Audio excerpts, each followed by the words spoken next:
گزشتہ برس 15 جولائی کو ترکی میں منتخب حکومت کے خلاف مغربی اشاروں پہ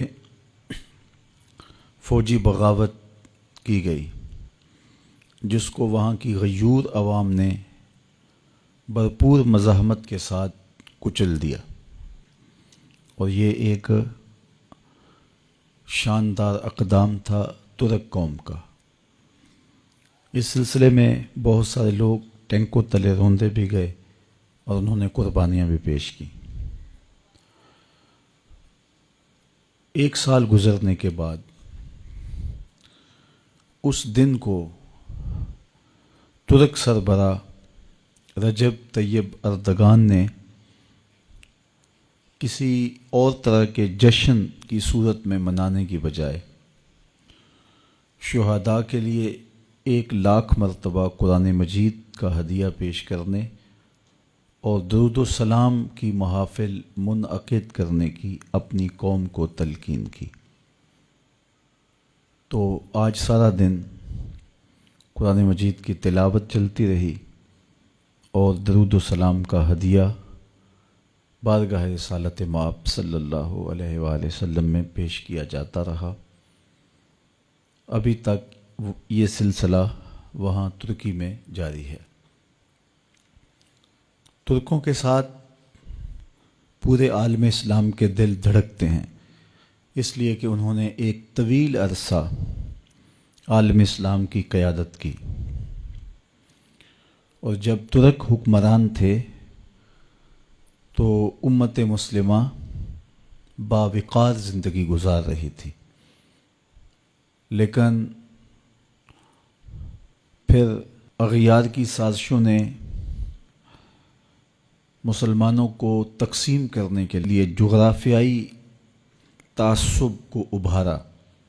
عربوں کو مسٹر ہیمفر نے، لارنس آف عربیہ نے اپنے 4,000 جاسوسوں کے ساتھ یہ باور کروایا کہ تم عرب ہو اور ترک عجم ہیں اور تمہارے اوپر ان کی حکومت ہے۔ تو جگہ جگہ سے بغاوتیں کھڑی ہوئیں۔ تو ترکوں نے یہ سوچا کہ ہم بالخصوص حرمین طیبین میں قتل و غارت نہیں کریں گے، اور انہوں نے پسپائی اختیار کر لی، اور پھر مختلف ٹکڑیوں کے اندر امت مسلمہ بانٹ دی گئی۔ یہ جب ان کی پسپائی ہوئی اور سلطنت عثمانیہ ٹوٹی، اس وقت پاکستان نے بہت زیادہ حصہ لیا۔ اس وقت پاکستان تو نہیں تھا، متحدہ ہندوستان تھا، تو یہاں تحریک خلافت چلی۔ ترک آج بھی بر صغیر پاک و ہند کے لوگوں کو قدر کی نگاہ سے اس لیے دیکھتے ہیں کہ یہ کھڑے ہوئے اور خلافت کی بحالی کے لیے انہوں نے کوشش کی۔ اقبال خون کے آنسو رویا، دیکھ مسجد میں شکست رشتہ تسبیح شیخ، اور بت کدے میں برہمن کی پختہ زناری بھی دیکھ، چاک کر دی ترک نادان خلافت کی قبا، سادگی مسلم کی دیکھ اوروں کی عیاری بھی دیکھ۔ تو وہ ایک دردناک وقت تھا، ایک دکھی زمانہ تھا جب امت مسلمہ یتیم ہو گئی اور ان کی وحدت پارا پارا ہو گئی۔ اتا ترک نے، جو کہ نمائندہ تھا ان لوگوں کا، ترکی کے اندر مذہب کی تعلیمات کو مسخ کیا۔ پھر وہ وقت بھی آیا کہ وہاں داڑھی رکھنا جرم قرار پایا، عورت کے لیے برقع پہننا جرم قرار پایا، اور اسلامی تشخص کو مٹایا جانے لگا۔ مدارس دینیاں کلیتاً ختم کر دیے گئے۔ پوری ترکی میں ایک مدرسہ بھی دینی مدرسہ قائم نہ رہا۔ کوئی کہتا ہی نہیں تھا کہ ترکی میں دوبارہ اسلامی قوتیں جو ہیں وہ نشو و نما پائیں گی۔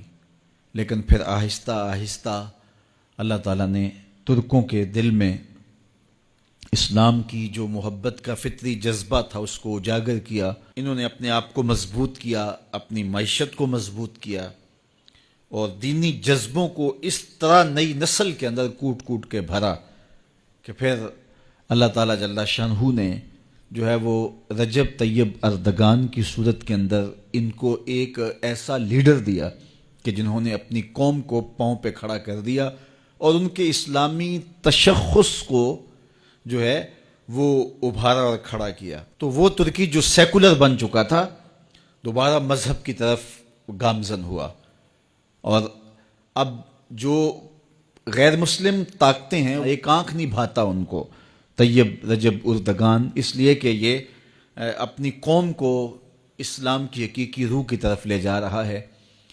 تو اس لیے انہوں نے فوجی بغاوت کروائی کہ اس کی حکومت کا تختہ الٹ دیا جائے، جس طرح مصر میں ہوا. لیکن قوم ساتھ تھی تو وہ پوری قوت کے ساتھ کھڑی ہو گئی، انہوں نے بغاوت کو کچل دیا. طیب اردگان آج جو ہے وہ ان شہیدوں کی قبروں پہ گیا اور وہاں جا کے اس نے خود تلاوت کی، فاتحہ پڑھا، اور پھر سرکاری سطح پہ جو ہے وہ درود و سلام کا اس نے آغاز کیا اور تقریبات منعقد ہوئیں. ہر خانقاہ میں، ہر مدرسے میں، ہر جامعہ میں، ہر یونیورسٹی میں، ہر کالج میں، ہر ادارے میں اس وقت درود و سلام کے نغمے گونج رہے ہیں. ان کا میڈیا درود و سلام کے نغمات کی خوشبو بکھیر رہا ہے. چونکہ پاکستان کا رشتہ بہت گہرا ہے، پاکستانی قوم ٹوٹ کے پیار کرتی ہے، چونکہ وہ حضور کے بہت زیادہ محبت کا ربط اور رشتہ رکھنے والے ہیں. تو یہ صرف محبت کا اظہار ہے، ترکوں کے ساتھ اپنے پیار کا اظہار ہے. ہم نے اپنے طلباء کے ساتھ درود و سلام کے ماحول میں اس لمحے کو، اس وقت کو گزارنے کا ارادہ کیا. حضور کی بارگاہ میں پورے ادب سے، احترام سے درود و سلام کے نذرانے پیش کرنے، اس کے بعد ہم سلام پڑھیں گے پاکستان کے لیے، ترکی کے لیے، شام کے لیے، فلسطین کے لیے، کشمیر کے لیے، برما کے لیے، اور پورے عالم اسلام کے لیے اللہ کی بارگاہ میں دعا کریں گے. اللہ اسلام کو غلبہ دے.